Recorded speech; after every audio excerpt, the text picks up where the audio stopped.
Hello students. आज हम पढ़ेंगे लिमिट्स एंड डेरिवेटिव्स। हम कैलकुलस के बारे में डिस्कस करेंगे। कैलकुलस क्या है? कैलकुलस के दो पार्ट हैं, integration and differentiation. Differentiation he derivative है और इन सब को पढ़ने के लिए हमें पढ़ना पड़ेगा लिमिट को। चलो शुरू करते हैं हम आज की class. Calculus is that branch of mathematics which mainly deals with study of change in the value of function। किसी फंक्शन की वैल्यू में चेंज होगा as the points in the domain change, अगर पॉइंट जो डोमेन के अंदर है वो चेंज होते हैं तो।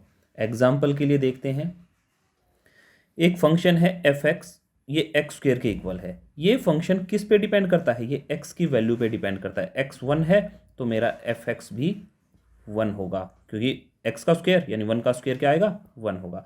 अगर मेरा एक्स टू है तो ये हो जाएगा टू स्क्वायर, ये आ जाएगा फोर। यानी जैसे जैसे मेरी एक्स की वैल्यू वेरी करेगी वैसे वैसे ये फंक्शन भी वेरी करेगा। तो वही चीज है कि फंक्शन चेंज करेगा जब डोमेन में उस पॉइंट की वैल्यू चेंज होगी। यही कैलकुलस है। गोल्स ऑफ कैलकुलस, इसके मेजर टू गोल्स हैं। कैलकुलस कहाँ मेजर रिक्वायरमेंट्स है? जब हमें कोई टेंजेंट या स्लोप ड्रॉ करना हो किसी पॉइंट ऑफ कर्व पे। जब कर्व हमारे पास है तो उस पर एक पॉइंट लेके और उसके ऊपर हमें कोई टेंजेंट ड्रॉ करना हो तो हमें कैलकुलस की हेल्प लेनी पड़ती है, या फिर एरिया अंडर द कर्व हो। चलो फिगर से समझते हैं। ये एक कर्व है और ये एक पॉइंट है। इस पॉइंट पे हमने ये टेंजेंट ड्रॉ किया। आप सिंपली स्केल लेके ये टेंजेंट ड्रॉ नहीं कर सकते, क्योंकि आपको इस पॉइंट पे बिल्कुल एक्यूरेट करना है। तो किसी भी लाइन को ड्रॉ करने के लिए हमें 2 पॉइंट्स की रिक्वायरमेंट होती है, और वो 2 पॉइंट्स हम कैसे लेंगे अभी हम थोड़ी देर में ग्राफ से समझेंगे। हमें एक टेंजेंट ड्रॉ करना है, एक कर्व दिया हुआ है, ये एक कर्व है और इस पे ये पॉइंट ए है। पॉइंट ए से पे हमें एक टेंजेंट ड्रॉ करना है। आप इस पे सिंपली एक टेंजेंट ड्रॉ नहीं कर सकते कि ताकि स्केल लिया और आपने खींच दिया, क्या वो टेंजेंट होगा? नहीं, कोई ज़रूरी नहीं है कि वो एग्जैक्ट टेंजेंट हो इस पॉइंट पे। तो इस पॉइंट पे एग्जैक्ट टेंजेंट के लिए क्या करना होगा? देखो इसमें प्रॉब्लम्स क्या क्या आती है। एक पॉइंट है डी और डी से मुझे एक टेंजेंट ड्रॉ करना है, तो क्या ये लाइन एक टेंजेंट है? नहीं, ये एक सीकेंड है। मुझे ए पॉइंट पे टेंजेंट ड्रॉ करना है तो मुझे क्या करना होगा? इस डी पॉइंट को मैं जितना नज़दीक लेके आऊँगा ए के, उतना ही ये टेंजेंट की शेप में आता चला जाएगा। यानी कि जैसे जैसे मैं इसके क्लोज आया ये एक टेंजेंट बन गया। तो उसके लिए क्या होगा? जितना मैं इसके एक एक क्लोज जाऊंगा उतना ही एग्जैक्ट मेरा टेंजेंट, उतना ही एक्यूरेट मेरा टेंजेंट बनेगा। टेंजेंट बनाने के लिए मैंने क्या किया? डी पॉइंट को मैं ए पॉइंट के पास लेके आया। मान लो अब वो पॉइंट है दूसरी side B, left hand side में, और अब मुझे यहाँ से टेंजेंट ड्रॉ करना है। तो क्या एक टेंजेंट है? नहीं, ये भी बीच से क्रॉस कर रहा है, ये तो एक सीकेंट हो गया। तो मुझे क्या करना होगा? मुझे बी को भी ए के नज़दीक लाना होगा। ठीक है, बी को ए के नज़दीक लेके आऊँगा, जितना नज़दीक लेके आऊँगा उतना ही एक्यूरेट ये टेंजेंट बनेगा। यानी बी जो है वो बिल्कुल उसकी ए की नेबरहुड में हमें लेके आना है। अब जैसे ये हमने एक लाइन ड्रॉ की जो बी और डी से होते हुए निकल रही है। अगर हमें इसे टेंजेंट बनाना है तो क्या करना होगा? हम डी को भी ए के नज़दीक लेके आएंगे और इधर से बी को भी नज़दीक लेके आएंगे। जैसे जैसे दोनों एक दूसरे की तरफ आएंगे, यानी ए की तरफ आएंगे, जब बी पॉइंट भी ए की तरफ आएगा और डी पॉइंट भी ए की तरफ आएगा तो एक ये टेंजेंट बन जाएगा। और ये दोनों क्या होंगे? बिल्कुल हम ए के नेबरहुड में लेके आएंगे उनको, बिल्कुल क्लोजेस्ट पॉइंट होंगे। अब इसका जो पॉसिबल क्लोजेस्ट पॉइंट होगा वो इसके नज़दीक आता चला जाएगा, ये भी इसके नज़दीक, और ये उसके क्लोजेस्ट पॉइंट होंगे। हमने क्या किया? ए के दोनों तरफ एक एक पॉइंट ले लिया जो उसके बिल्कुल क्लोज है, नेबरहुड में है। उसको हम क्या बोलते हैं? उनको हम बोलते हैं या तो विसिनिटी पॉइंट्स या नेबरहुड पॉइंट्स। तो ए के जो क्लोजेस्ट पॉइंट है उनसे जो लाइन होके निकलेगी, किसी लाइन को ड्रॉ करने के लिए हमारे पास क्या क्राइटेरिया? 2 पॉइंट हमें होने चाहिए, तभी हम कोई लाइन ड्रॉ कर पाएंगे। तो ये 2 पॉइंट हो गए। तो ये हमारे 2 पॉइंट थे। एक पॉइंट डी को तो हम राइट साइड से लेके आए, दूसरा हम बी पॉइंट इसको हम लेफ्ट साइड से लेके आए। यही लिमिट की कॉन्सेप्ट है कि हम ए पे नहीं जा रहे लेकिन ए के बहुत क्लोज जा रहे हैं, ए के नेबरहुड में जा रहे हैं। यही लिमिट है। अब हम जब लेके आए पॉइंट को राइट साइड से तो वो राइट हैंड लिमिट हो गई, और जब हम इस पॉइंट को लेके आए ए के नज़दीक लेफ्ट हैंड से तो ये लेफ्ट हैंड लिमिट हो गई। दूसरा क्या है, ये कर्व्ड सरफेस है और हमें इस एरिया को फाइंड आउट करना है। हमें बताना है इस कर्व के नीचे ये जो एरिया है ये एरिया कितना है। ये कैसे निकाल सकते हैं? ज्योमेट्री की हेल्प ले सकते हैं? नहीं। अगर हमारे पास ट्रेंगुलर शेप होती, रेक्टेंगल शेप होती, हेक्सागन शेप होती, तो हम कह सकते थे कि इसमें सारी स्ट्रेट लाइन इन्वॉल्व हैं और हम इजीली ज्योमेट्री का यूज़ करके इनको कैलकुलेट कर सकते हैं, बट इस केस में हम नहीं कर सकते। तो इन चीज़ों को सोल्व करने के लिए हमें कैलकुलस की हेल्प लेनी पड़ती है।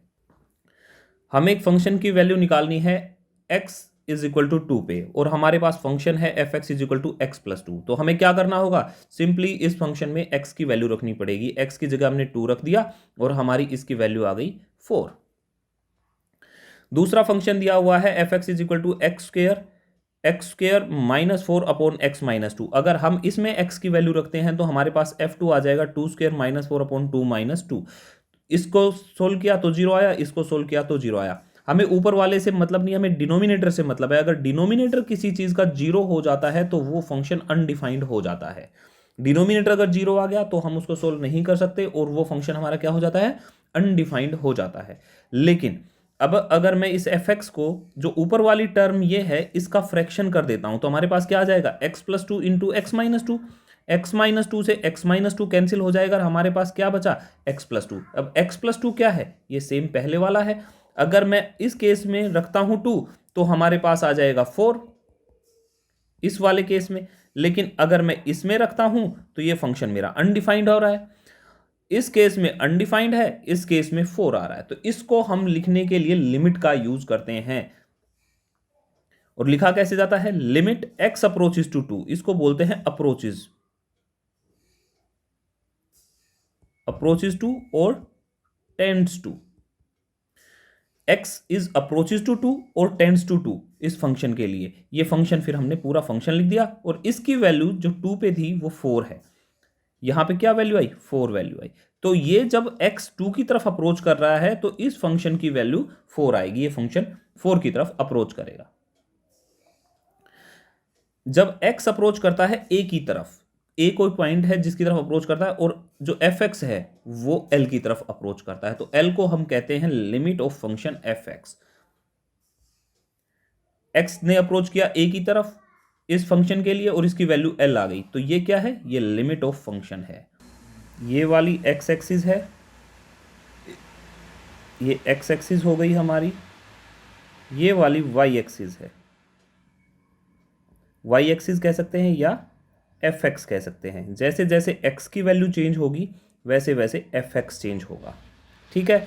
और इसमें अगर हम फर्स्ट पॉइंट की बात करें तो ये x की वैल्यू है और सेकंड जो है ये y है। y यानी फंक्शन जो है वो हमारा फंक्शन एफ एक्स है। सेम यहाँ पे ये x है और ये वाला एफ एक्स है। जैसे जैसे मैं इस x की वैल्यू को चेंज करूँगा ये हमारा सेकंड वाला अपने आप चेंज होगा। अब देखो मेरा x इज इक्वल टू 2 ये है, x पे 2 ये है, मैं इस लाइन के साथ साथ आया और ये वाला पॉइंट मेरा x इज इक्वल टू 2 हो गया इस पॉइंट पे, और इसके सामने अगर मैं देखूंगा तो ये वैल्यू 4 है। तो यहाँ से क्या आया कि अगर मेरा x इज इक्वल टू 2 है तो मेरा y इज इक्वल टू 4 है, यानी फंक्शन की जो वैल्यू है वो 4 है। क्या ऐसा है? नहीं, ऐसा तो नहीं हो रहा है। ये तो अनडिफाइंड है इस पे। चलो देखते हैं। अब मैं जैसे जैसे a पॉइंट को इसके नज़दीक लेके आऊँगा, देखो वैल्यू चेंज हो रही है 2.72 पे 4.72, 2.7 पे 2.64 पे 4.64, और मैं नज़दीक आता जा रहा हूँ। जितना मैं नज़दीक आऊँगा उतनी ही 2.1 पे 4.1, और यहाँ पे देखो ये अनडिफाइंड हो गया। जैसे ही मैं 2 पे आया ये फंक्शन मेरा अनडिफाइंड हो गया। तो ये यहाँ तक तो एग्जिस्ट करता है, बिल्कुल उसके क्लोज पॉइंट पे तो एग्जिस्ट करता है, उसके क्लोजेस्ट पॉइंट पे एग्जिस्ट करता है, लेकिन वो उस पॉइंट पे 2 पे एग्जिस्ट नहीं करता, वहाँ पे अनडिफाइंड हो जाता है, वहाँ पे अनडिफाइंड फंक्शन हो जाता है। सेम अगर मैं लेफ्ट हैंड साइड से लेके आता हूँ b को तो ये इसके क्लोज में आता जाएगा 1.58 पे 3.58 और ऐसे close close close close close, ये भी जाके यहाँ पे अनडिफाइंड हो जाएगा। यहाँ पे अनडिफाइंड हो गया लेकिन उससे पहले यहाँ पे ये आता है। इसको भी थोड़ा नज़दीक आ सकता है, लेके आता।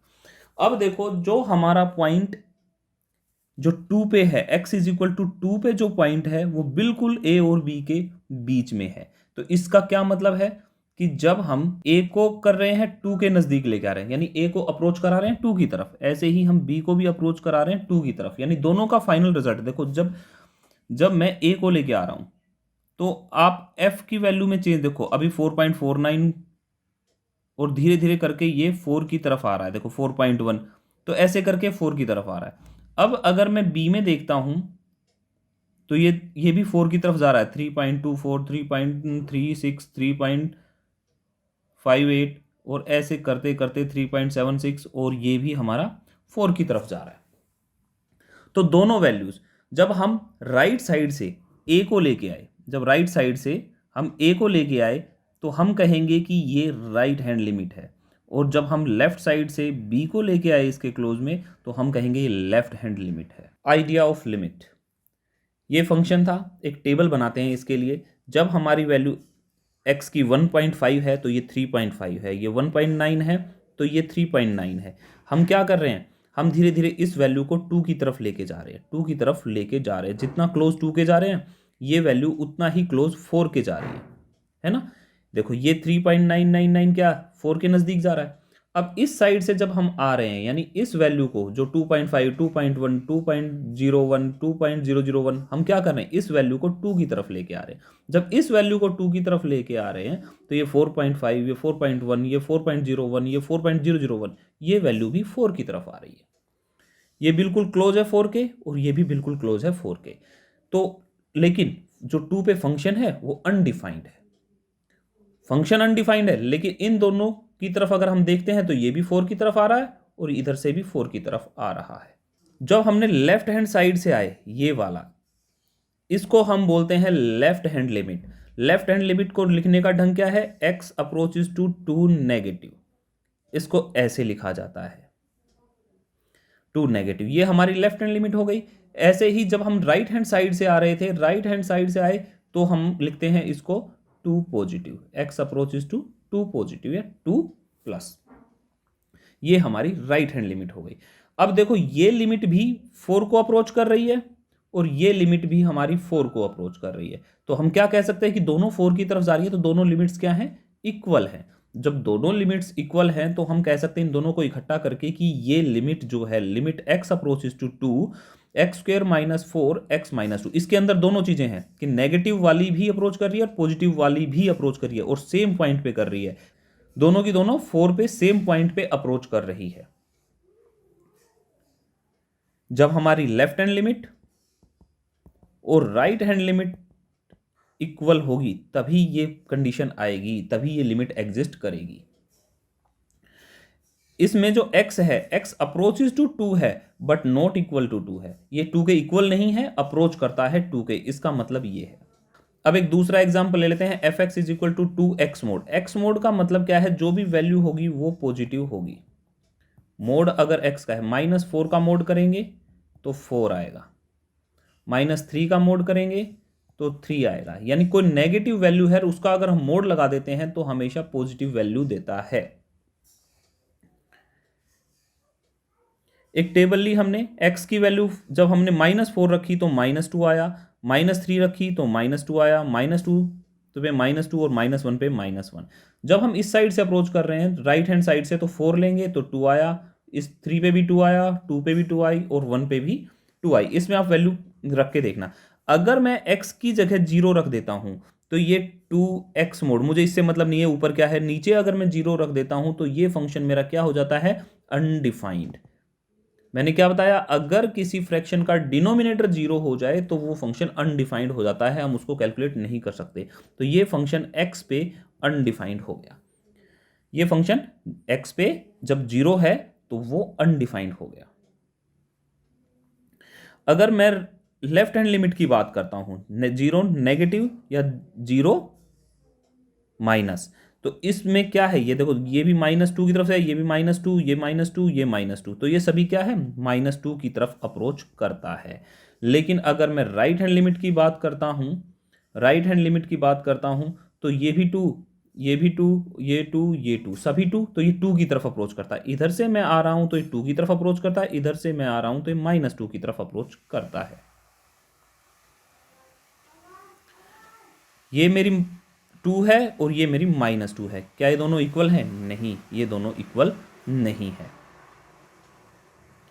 अब मैं क्या कह सकता हूं कि ये जो मेरी लिमिट है, क्या ये एग्जिस्ट करती है? भाई ये तो -2 की तरफ है, ये 2 की तरफ है, दोनों एक पॉइंट पे नहीं आ रहे हैं, तो हम क्या कहेंगे कि ये लिमिट एग्जिस्ट नहीं करती है। Limit does not exist. Exist करने के लिए लेफ्ट हैंड लिमिट और right hand limit same point पे कोइंसाइड, सेम पॉइंट की तरफ अप्रोच होनी चाहिए, अदरवाइज वो एग्जिस्ट नहीं करेगी अगर दोनों लिमिट्स अलग अलग हैं तो। समराइज, हमने इसके बारे में क्या पढ़ा था? ये हमारी लेफ्ट हैंड लिमिट है, यानी हम जब x पे अप्रोच, x जब a है तो हम जब f के नज़दीक आ रहे हैं हम लेफ्ट साइड से आ रहे हैं। ये हमारी राइट हैंड लिमिट है, राइट ऑफ a से x की तरफ हम अप्रोच कर रहे हैं। जब हमारी लेफ्ट हैंड लिमिट और राइट हैंड लिमिट दोनों इक्वल हो जाती हैं, ये और ये जब दोनों इक्वल होगी तभी ये एग्जिस्ट करेगा।